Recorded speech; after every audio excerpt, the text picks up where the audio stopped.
Buenas tardes, bienvenidos a la 18ª edición Filben capítulo Zulia.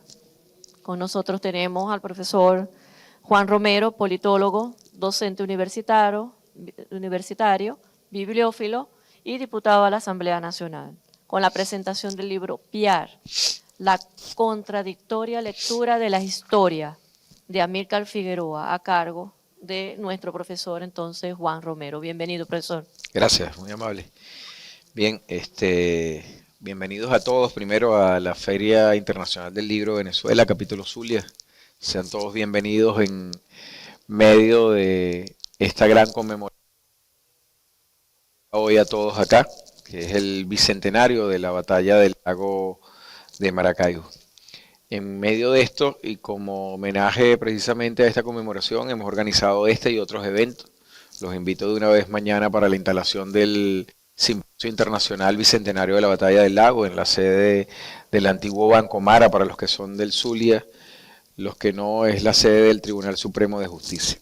Me ha tocado por iniciativa de los compañeros que han tenido a bien organizar la Filben, presentar este texto de un gran amigo, además un gran combatiente, un hombre histórico de esa izquierda que nunca claudicó, Amílcar Figueroa, que es más conocido por el trabajo que desarrolla con la editorial Trinchera.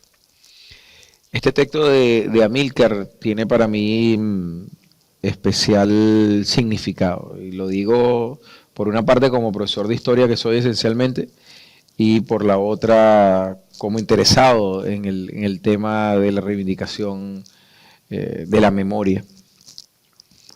Amílcar le dedica este texto que se denomina Piar, la contradictoria lectura de la historia, a un tema de los muchos que existen en la historiografía venezolana, sumamente álgidos y maltratados por la historiografía nacional. Y aquí hay que hacer un paréntesis un poco para entender a esto a lo que me refiero. Y es que la historia direccionada en los centros académicos del cual yo formo parte y fui formado, así como la historia construida desde la Academia Nacional de la Historia, ha venido generando lo que nosotros llamamos unos nudos historiográficos. En el caso de Piar hay un nudo historiográfico, como lo hay con otras figuras, ¿no? Piar lamentablemente es juzgado por el juicio que se le hace inmediatamente después de la toma de San Félix, y de alguna manera eso, como la historiografía de las academias de historia, como la historiografía de nuestras universidades, está esencialmente construida sobre el ritmo de Bolívar. Entonces Piar es absolutamente mancillado en su recorrido por elementos que se le asignan y que al final Bolívar lo dice después de 1829 en una comunicación, dice: me arrepiento de dos cosas, del fusilamiento de Piar y del fusilamiento de Padilla. Me equivoqué con los de su clase. Y esto me permite a mí arrancar en el análisis de este texto que tiene en mi criterio dos cualidades esenciales. Primero, la forma del abordaje, porque a Piar o se le alaba o se le reniega. No hay términos medios en el tratamiento historiográfico de Piar. Y Amílcar, aún haciendo una defensa de Piar, la hace desde el punto de vista de una visión crítica muy interesante que se complementa con otros estudios que han salido el año pasado esencialmente. Este libro es del año pasado, que han salido esencialmente a propósito de la propuesta que hay de llevar a Piar al Panteón Nacional. Amílcar introduce varios elementos que yo creo que es importante para la comprensión. El primer elemento tiene que ver con la diferencia de lo que son los ejércitos patriotas. Y esta también es una discusión historiográfica interesante, porque la Academia Nacional de la Historia, los textos nuestros, nos hablan del ejército patriota como una unidad. Y el ejército patriota como una unidad existe esencialmente a partir de Carabobo, Bolívar crea el Estado Mayor y le da unidad. Mientras tanto, antes de Carabobo, realmente existieron tres ejércitos completamente diferentes en su movilidad, en su estructura, en su organización de mando, en las tácticas incluso. Por un lado está el Ejército de Occidente, que es el ejército con el cual Bolívar hace la campaña admirable. Ese Ejército de Occidente tiene una enorme presencia neogranadina. Recuerden que Bolívar inmediatamente que finaliza, y esto también es objeto de discusión, la denominada Primera República, se va a presentarse en el departamento de Cundinamarca y inicia desde ahí su carrera militar exitosa, indudablemente. Y ese Ejército de Occidente es un ejército donde hay presencia neogranadina, a pesar de las resistencias, por cierto, y esto también es importante que lo digamos, que desde ahí vienen las diferencias en términos de mando y en términos políticos entre Bolívar y Santander. Como deben recordar, si no lo recuerdan, lo señalo, cuando Bolívar, después de haber liberado el Magdalena Medio y de haber presentado un plan que ya lo había esbozado en el manifiesto de Cartagena, que señalaba que no había posibilidad de liberar a Venezuela sin liberar a Nueva Granada y a Cundinamarca y viceversa, le plantea a Nariño en su momento la posibilidad del permiso, porque recuerden, Bolívar dependía en ese momento del ejército de Cundinamarca, el permiso para pasar a la Capitanía General de Venezuela e iniciar la campaña admirable. Santander se niega y desde ahí comienza un recorrido de diferencias entre Bolívar y Santander sumamente interesante. Entonces, el ejército de Occidente es un ejército completamente distinto en términos de su origen y su dinámica de acción militar. Hay dos ejércitos más que van a ser unificados por Bolívar en un momento determinado. Uno es el Ejército de Oriente, que además tiene una composición, una presencia de zambos, mulatos, tercerones, indígenas muy importantes. Ese ejército va a mantenerse firme.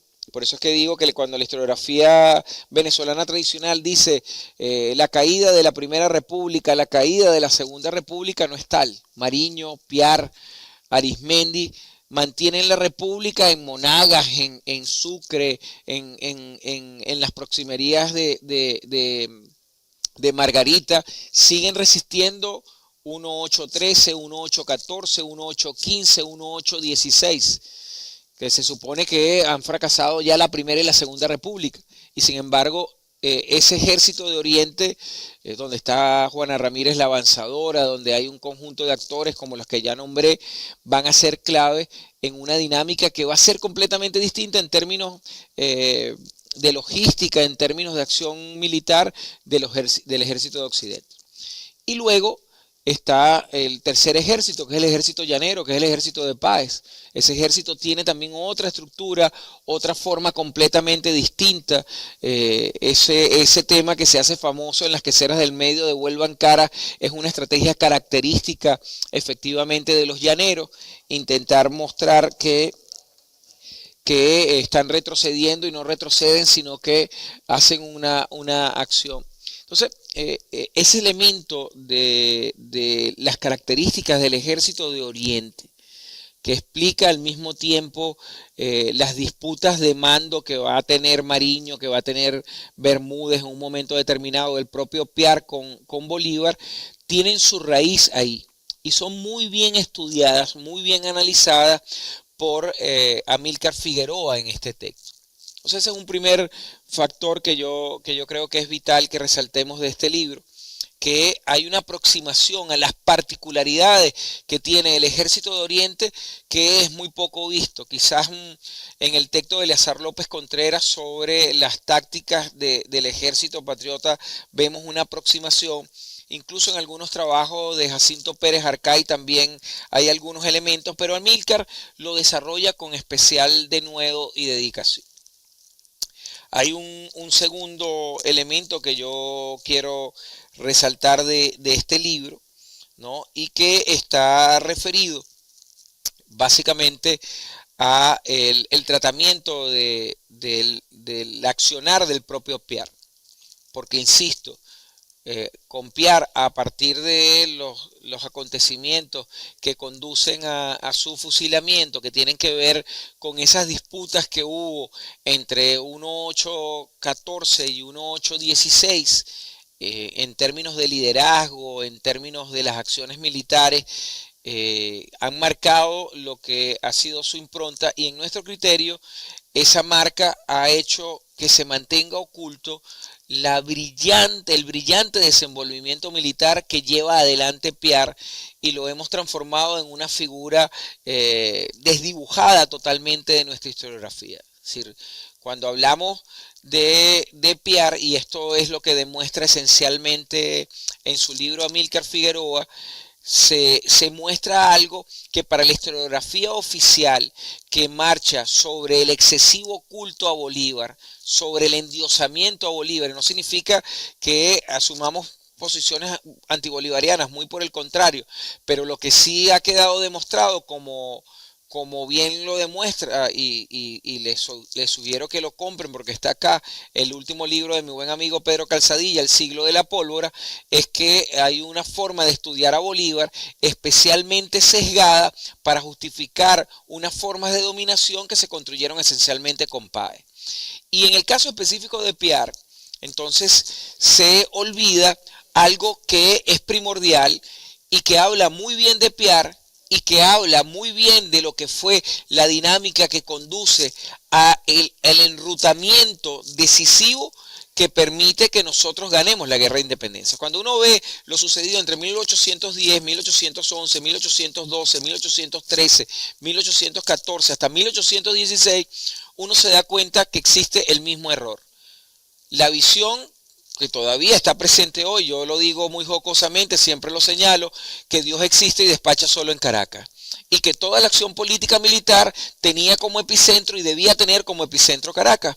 Y eso hizo que la llamada Primera y Segunda República no pudiera concretarse porque el control, la toma de Caracas nunca fue difícil. Lo difícil siempre fue el mantenimiento de la toma de Caracas. Y cuando uno dice, bueno, pero ¿por qué es tan difícil? Bueno, busquen un mapa y cuando ustedes ven a Caracas, ven en el frente que ven el Caribe y ahí está La Habana y está Puerto Rico. Los dos ejes esenciales a través de los cuales España, a través de su armada, siempre envió refuerzos, siempre buscó de alguna manera boicotear, como efectivamente lo hizo, el proceso a través del cual se iba a intentar romper el vínculo colonial. Entonces, mientras que Bolívar insistió en que la guerra de independencia debía tener como epicentro geográfico la toma y el control de Caracas esencialmente, en esa misma medida, en una dirección directamente proporcional, fracasó la mal llamada Primera y Segunda República. Y es Piar, es Mariño, es Arismendi, es Brión, también hay que decirlo, es Brión el que convence a Bolívar de la necesidad del cambio de la estrategia militar, de las acciones militares.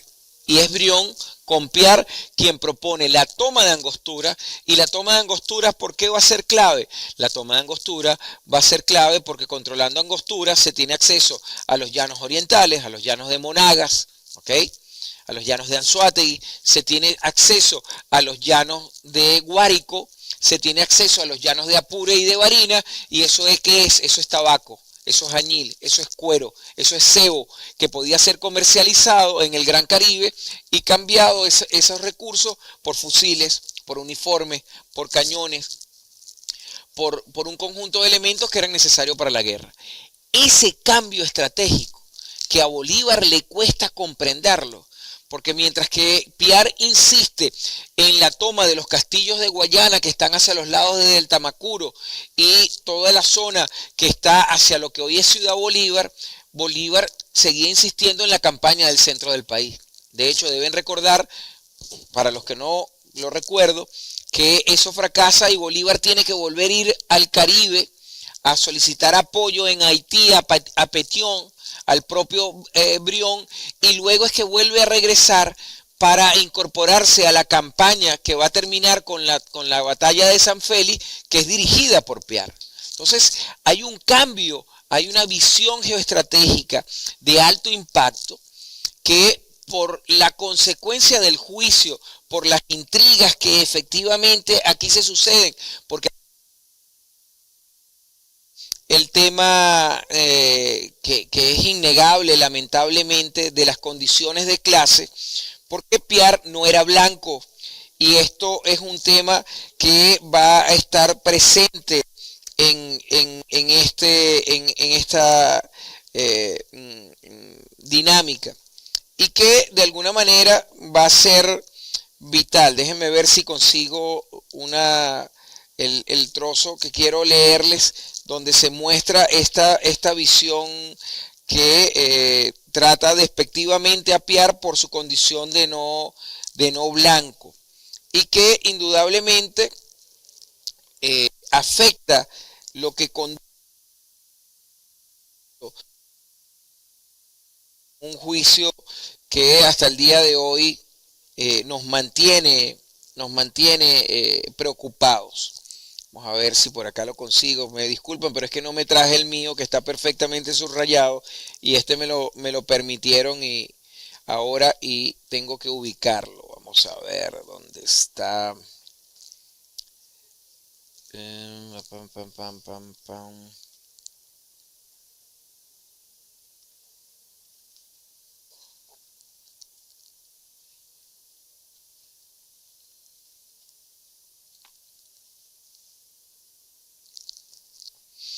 Fíjense esto que el propio Piar me sirve para esa visión estratégica.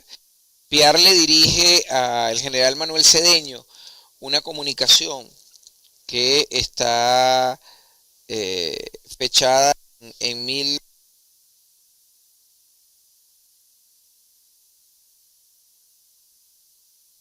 Guayana ha sido el centro y refugio, al igual que Maracaibo y Coro no se pronuncia el 19 de abril a favor de la República por diversos elementos, y dice él, ha sido la fuente que ha derramado la esclavitud, está en contacto con los países extranjeros, ella está cubierta y defendida por un muro más fuerte que el bronce. Ella, en fin, es el único país de Venezuela que, exento de las calamidades de la guerra anterior, nos ofrece recursos para que podamos elegir, así establecer nuestros almacenes como para tener término.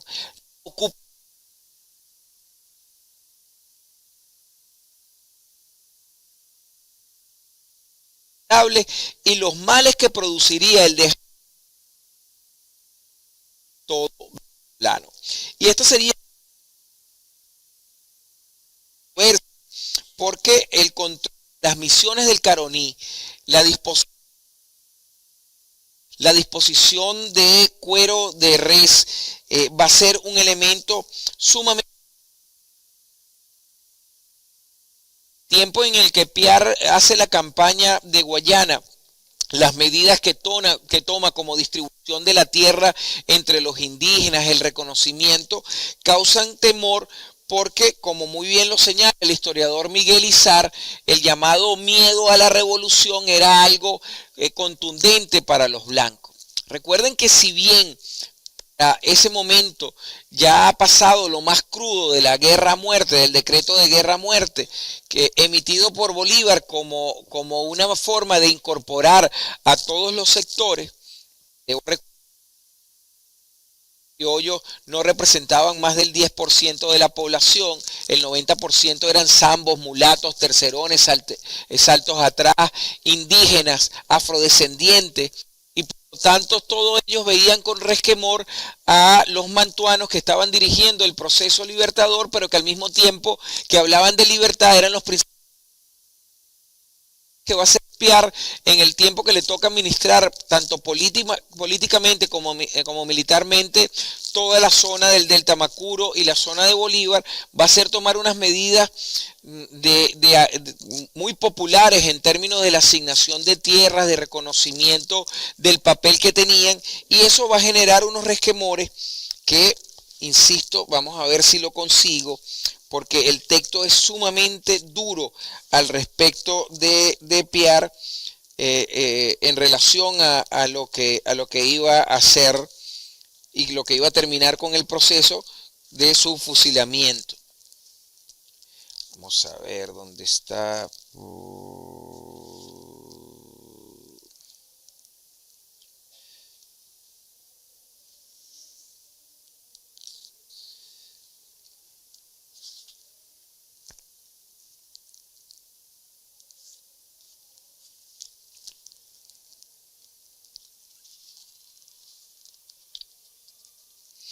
Fíjense esto que se dice en el diario de Bucaramanga.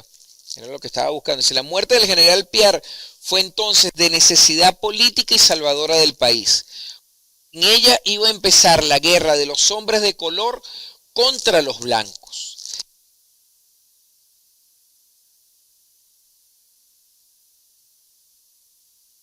La muerte como Piar por motivo de su disidencia, pero que su vida no presentaba los mismos peligros y por esto mismo la política pudo ceder a los sentimientos de humanidad y aún de amistad por un antiguo compañero. El resultado fue indudablemente el fusilamiento de Piar, y con el fusilamiento de Piar el destino de mantenerlo en el ostracismo. Desde hace más de un año venimos insistiendo en la necesidad de revisitar y hemos planteado llevar a Piar al Panteón Nacional porque es un acto de reivindicación de la memoria y del papel que Piar llegó a tener y que, insisto, hizo posible el cambio estratégico a través del cual termina de definirse el curso de la guerra. Y la guerra de independencia es completamente otra a partir de la toma de San Félix en el año 1816 y a partir de ahí es indetenible. Así que este libro, La contradictoria lectura de la historia, nos da una visión de Piar que yo recomiendo seriamente que la leamos y la analicemos con detalle. Piar, al igual que Padilla, al igual que otro conjunto de actores, necesita ser adecuadamente estudiado y adecuadamente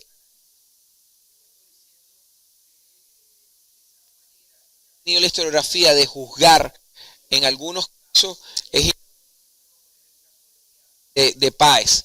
No podemos juzgar al Páez de la Cosiata y compararlo con el Páez brillante de Carabobo, con el Páez brillante de las Queseras del Medio. Es otro Páez. El Piar y todavía sigue abierta una discusión sobre la naturaleza de su juicio. El Piar que nosotros debemos reivindicar es el Piar vital, estratégica en el cambio y en la visión de la guerra de independencia y que convenció a Bolívar de la importancia de la toma de Angostura, y a partir de la toma de Angostura se construye un Estado. Por eso el discurso de Angostura, el Congreso Constituyente de Angostura, la Constitución de muy corto alcance entre agosto y diciembre de 1819 y posteriormente la aprobación en Angostura y luego en Cúcuta de la Constitución de la República de Colombia de diciembre de 1819. Eso, sin lugar a dudas, tiene una impronta de paz y eso debe hacernos a nosotros reflexionar, revisar y hacer una relectura del papel de la historia en esta dinámica. Muchas gracias. Muchas gracias.